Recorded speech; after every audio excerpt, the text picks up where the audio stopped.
आगामी सप्ताह पर्यंत शीतलहरी नहीं निस्तार। पहाड़िया अंचल 5 डिग्री तले रहीपे तापमात्रा। राज्यर अन्यान्य स्थान गुड़िक तलमुहा रद।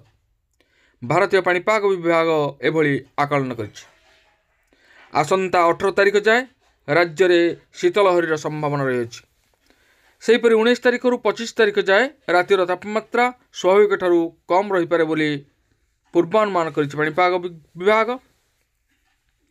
सेपटे राज्य में पारद लगातार निम्नगामी हेबार लागिछि। शीतलहरी रे अस्तव्यस्त होउछन्ते राज्यवासी। पारद स्तर शिमिलीगुड़ा ठारे 3.5 डिग्री रेकर्ड कर जायछि। जी उदयगिरी तापमात्रा 4 डिग्री, फुलबाणी रे 5.2 डिग्री, चिपिलिमा रे 6.1 डिग्री, झारसुगुड़ा रे 6.8 डिग्री, राउरकेला रे 6.6 डिग्री, दारिंगबाड़ी रे 7 डिग्री रेकर्ड कर जायछि तापमात्रा। राज्य में हाड़भंगा जड़ 10 डिग्री तले राज्यर 16 सहर तापमात्रा। अधिकांश स्थान में तापमात्रा स्वाभाविक तुलन में 5 रु 7 डिग्री पर्यंत कम रही। फल गत 24 घंटे राज्य में तापमात्रा 3 डिग्री को खसीथिबा बेले आसंता 2 सप्ताह पर्यंत प्रबल शीत जारी रहिबो बोली पाणीपाग विभाग आकलन करिछि। आसंता 18 तारिख जाए राज्य में शीतलहरी संभावना अधिक रही। सेहीपरि 19 तारिख रु 25 तारिख जाए रातिर तापमात्रा स्वाभाविक ठारू कम रहीपे बोली पूर्वानुमान करिछि पाणीपाग विभाग। चलित वर्ष प्रथम थर पर 3 डिग्री छुईछि पारद। शिमिलीगुड़ा सर्वनिम्न तापमात्रा 3.5 डिग्री सेल्सियस रेकर्ड कर जायछि। जी उदयगिरी सर्वनिम्न रातिर तापमात्रा 4 डिग्री सेल्सियस को खसछि। ट्विन सिटी रे 14 डिग्री सेल्सियस तले रही तापमात्रा। राज्य में आउ 2 दिन प्रचंड शीतलहरी पूर्वानुमान करिछि भुवनेश्वर आंचलिक पाणीपाग विज्ञान केन्द्र। विभिन्न स्थान में तुषारपात सह घन कुहुड़ी देखा मिली। चलित वर्ष प्रथम थर पर कंधमाल में तुषारपात होइछि। फुलबाणी ब्लॉक सार्तागुड़ू अंचल में तुषारपात देखा मिली। कोरापुट लमतापुट ब्लॉक रे तुषारपात मध्य होइछि। तेबे दर्शक बंधु, प्रकृति वर्तमान बदली जाउछि। प्रकृतिर रूप मध्य कराल हेबार लागिछि।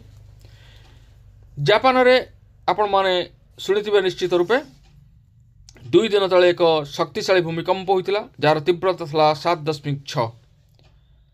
यह भूमिकंपर प्रभाव में जापान रो विभिन्न स्थान भयंकर क्षयक्षतिर संभावना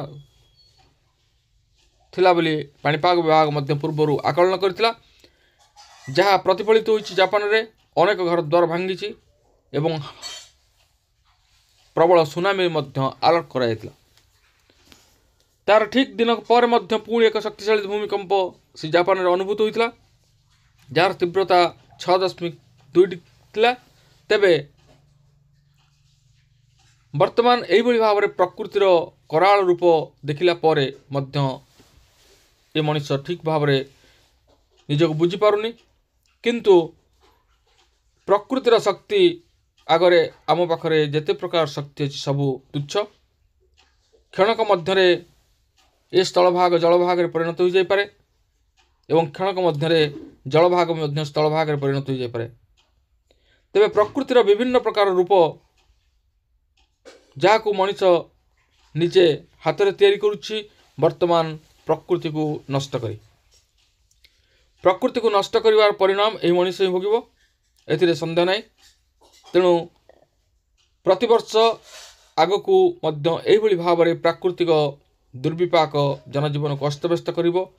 केउठारे सुनामी तो, केउठारे बात्या, केउठारे भूस्खलन, केउठारे बादल फटा वर्षा, एभली भाव में विभिन्न प्रकार प्राकृतिक विपत्ति ए समाज को अस्तव्यस्त करिवो, कारण आमे प्रकृति सह खेलुचे। तेबे ए थिला आजिर पाणीपाग संपर्कित व जलवायु संपर्कित एक विशेष गुरुत्वपूर्ण सूचना। आज पुणी देखा आगामी भिडियो रे। रहुछि। धन्यवाद। नमस्कार।